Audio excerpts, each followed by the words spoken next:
नमस्कार मंडळी, welcome back to my YouTube channel. असं म्हटलं जातं की यश मिळवण्यापेक्षा ते टिकवणं जास्त अवघड आहे. ते का? कारण यशासोबत हातात हात घालून अहंकार सुद्धा येतो.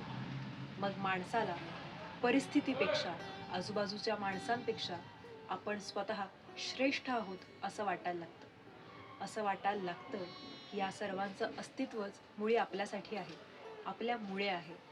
म्हणूनच माणसाचा अहंकार आणि अशा गैरसमजुती वाढीला लागतात.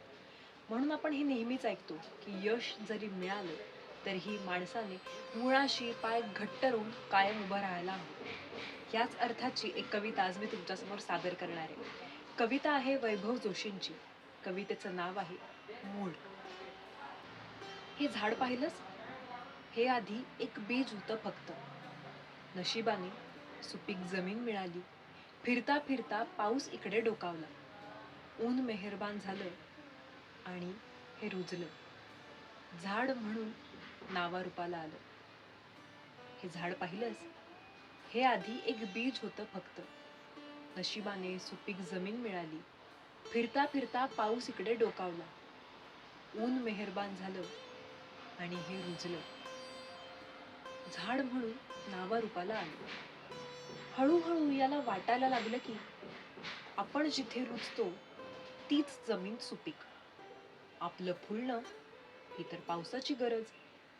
आपण सुकलो तरच उन्हाला महत्व. हळूहळू याला वाटायला लागलं की आपण जिथे रुजतो तीच जमीन सुपीक. आपलं फुलणं ही तर पावसाची गरज. आपण सुकलो तरच उन्हाला महत्व. आता कधीतरी याच पावसाची किंवा वाऱ्याची लहर फिरली तर या सुपीक जमिनीतूनही मुळासकट उखडलं जाईल हे झाड. आणि तेव्हा याला बीज म्हणूनही कोणी ओळखणार नाही. हा कवी पाहिलास? हा आधी एक माणूस होता फक्त. व्हिडिओच्या सुरुवातीला आपण जे बोललो तेच या कवितेमध्ये सांगितले. तेही एका झाडाचं उदाहरण देऊ. झाड आधी एक छोटंसं बी होतं. मग ते जमिनीमध्ये गेलं आणि त्याला सर्वांची साथ मिळाली आणि म्हणून ते झाड म्हणून नावारूपाला आलं, बहरत गेलं. म्हणजेच काय, त्याला नावारूपाला येण्यासाठी बऱ्याच जणांनी साथ दिली. पण आता ते यशस्वी झालंय, बहरलंय. तर मात्र त्याला असं वाटायला लागलंय की या सर्वांचं अस्तित्व बाबा माझ्यामुळेच आहे. माझ्या सोयीसाठी या सर्वांना बनवलं गेलं. इथूनच मग कदाचित त्याचा परतीचा प्रवास सुरू होऊ शकतो. कारण जेव्हा हे सगळेजण मिळून ठरवतील की आता मात्र या झाडाला मदत करायची नाही, आता या झाडाचा अहंकार वाढलाय, तेव्हा ते सगळेजण मिळून त्या झाडाला मुळासकट उपटून काढू शकतात. आणि कोणालाही कधीही कळणार नाही इथे कधी झाडही होतं. म्हणजेच काय, या अहंकारापायी त्याचं संपूर्ण अस्तित्व नष्ट होऊ शकतं. आणि ज्या साथीदारांनी त्याला मदत केली त्यालाच त्यांनी हुलकावणी दिल्यामुळे हे साथीदार त्याच्या विरुद्ध जाऊ शकतात आणि त्याचंच अस्तित्व नष्ट करू शकतात. माणसाचंही असंच असतं.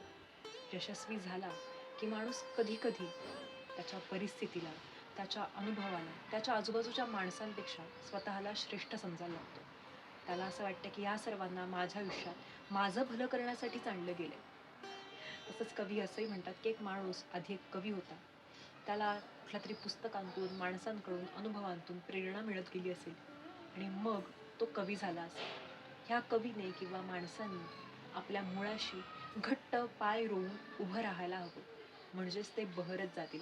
नाहीतर त्यांच्याच साथीदारांकडून त्यांना मागे खेचलं जाऊ शकतं. म्हणूनच माणसाने नेहमी आपल्या मुळाशी घट्ट राहायला हवं. यशस्वी होऊन सुद्धा आपल्या मुळाशी घट्ट राहायला हवं आणि नम्र राहायला हवं, असंच कवीला ह्यातून म्हणायचं असेल. ही वैभव जोशींची अतिशय छान सूचक आणि छोटीशी कविता होती. मलाही फार आवडली. अशाच बऱ्याचशा कविता आपल्या चॅनलवर आहेत. त्याचेही व्हिडिओज नक्की पहा. आपले 1000 सबस्क्रायबर्स पूर्ण झालेले आहेत. व्हिडिओज शेवटपर्यंत पाहत राहा. आणि तुम्हाला जर चॅनल आवडत असेल, व्हिडिओज आवडत असतील तर ते इतरांपर्यंत पोहोचवा, शेअर करा आणि चॅनलला सबस्क्राईब करायला अजिबात विसरू नका. भेटूयात लवकरच पुढच्या व्हिडिओमध्ये.